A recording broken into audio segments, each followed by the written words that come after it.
entreprises où la charge de travail est absolument démesurée et place les salariés dans des situations proches du désespoir. Les conséquences d'une trop forte charge de travail, c'est le développement de stress professionnel, et ensuite d'usure mentale, et puis à la fin d'usure physique. On sait que cette charge-là, elle renvoie in fine aux limites physiques des êtres humains.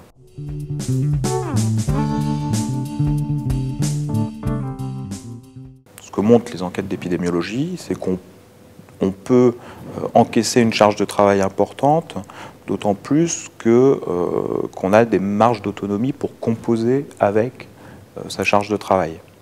Bon, on sait que quand, par exemple, il y a une charge de travail qui, pour des raisons conjoncturelles, augmente très fortement, on peut ménager plus d'autonomie aux salariés pour faire face. C'est-à-dire, finalement, leur faire confiance pour remplir les objectifs que s'assigne temporairement l'entreprise.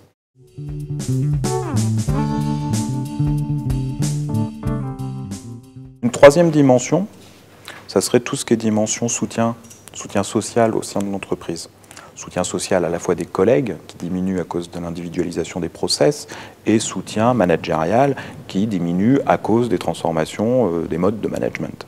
Donc ça, réintroduire cette dimension collective du travail, cette importance du soutien auprès des collaborateurs, c'est une manière aussi de leur ménager des conditions de travail qui font que le bien-être peut se développer au sein des équipes ou des services.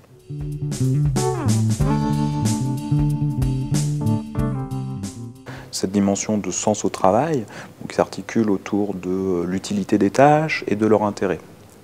Et puis aussi, ce sens du travail, il engage la professionnalité des salariés. C'est finalement l'image qu'on a de soi-même en tant que professionnel, et puis l'image qu'on donne aux autres en tant que professionnel. Donc c'est également l'image, c'est sa valeur sociale finalement qui est en jeu, et pas que professionnelle.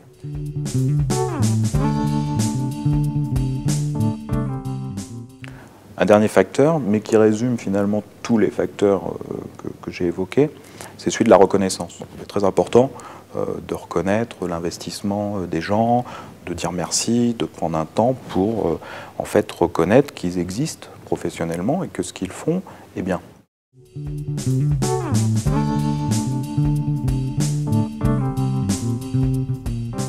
Finalement, le bien-être au travail, c'est quoi? C'est reconnaître à la fois les individus dans leur humanité, pour employer des grands mots, et dans leur humanité professionnelle. Voilà.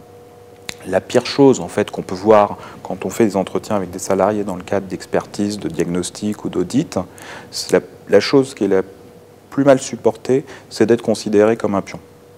C'est-à-dire finalement de ne pas exister en tant qu'individu social et professionnel.